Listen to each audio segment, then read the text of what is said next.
So this is an example of urban restoration in Korea, in South Korea. And it's improved quality of life, provided recreation, and provided some more green space for people in Seoul. And so you can see this was just a concrete culvert, and they've added a lot of plants. They've added some rocks to be different walkways, and they've added kind of a recreational walking, biking path along here as well. This is an example of something called daylighting a stream. We often don't think about this, but sometimes when urban development occurs, we build right over streams and put them into kind of concrete troughs underground, and they're not even exposed to sunlight. So this stream was originally covered to make space for additional traffic lanes. So if you can see, these two pictures are of exactly the same area, and you can see the building. So you see the stripy building is here. It's also over here. There's taller one is here, and also here. So you can see this was all lanes of traffic going across where this stream is now. And they did what they called daylighting a stream. And so they're bringing it back to the surface. So it sees daylight, that's the term. And I don't expect you to remember that term.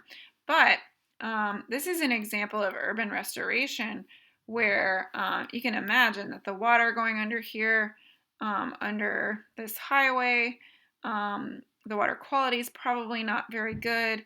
There's probably very few things that can live in it. There's not a lot of recreational or psychological benefits to having additional lanes of traffic. And so some cities have been doing things like this to make the city nicer for the people that live there.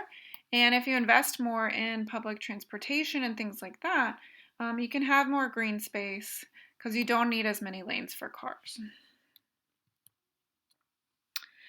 This shows a gravel pit. So there are lots of places where gravel is mined for different projects. And this shows an example where somebody has taken a gravel pit and restored it to be a pond or a wetland. And so you can see here, this is the same location, and they've kind of filled it in and then allowed it to fill up with water, planted some wetland vegetation, and this was a not functional, this isn't even really hardly an ecosystem, it's mostly a pit of sand. So here you can see there's a lot more biodiversity. There's place for waterfowl. It could retain water for drinking water or for recreation. Lots more benefits to this wetland than to an open gravel pit, especially if you're done mining gravel out of it. Landfills are another category of land that's being restored more and more. 150 million tons of trash are buried in over 5,000 active landfills each year in the United States. When landfills are closed, they may be used for other purposes if suitable. They must be monitored for at least 30 years. And they can be revegetated and restored to more natural ecosystems. So here's a couple of examples. This used to be a New Jersey City dump. It has been turned into a golf course, and the JFK Presidential Library and Museum is on a Category 3 landfill site. And so you can see we can return these areas to functional places. They may not be the original ecosystems that were there historically. Obviously, golf course is not a category, but we can still use this land and not just have it closed off and completely non-functional. This is another example, the Fresh Kills landfill. This is a particularly interesting and poignant example. This is in Staten Island, New York City. And for a long time, this was the world's largest landfill, 1,000 hectares, 25 times the volume of the Great Pyramid, and it's where New York City's trash went for a long time. It was officially closed in 2001 But this is a picture. These are not really used anymore. It's an open pit dump where you can see all the trash is exposed to the air. This is much less common these days, in the United States at least. In other places in the world, they still do this. When they closed the landfill, they covered it with sediments so that the trash was no longer exposed. And another thing that's interesting about this is that they actually reopened this landfill after 9/11 because there was so much debris from buildings that needed to be hauled away. They hauled some of it, they reopened this landfill to put pieces of those buildings here.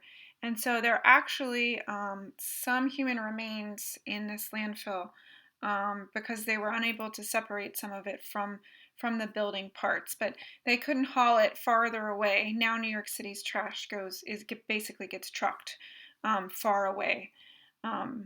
But because it's a memorial, they wanted to restore this particular landfill to be a memorial to the people that died on 9/11, but also to restore its some function, some ecological function, and provide a recreational place for people to think about the victims of 9/11 and for restoration.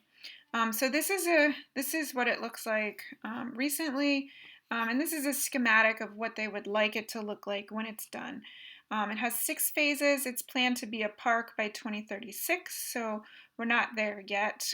But you can see that restoration can even be a powerful message to remember people that are lost. It can also, part of the idea is using restoration as a way to heal as well. Not just heal the land, but help people deal with different major catastrophes. Another category is restoration using organisms, and I'll talk about that in the next video.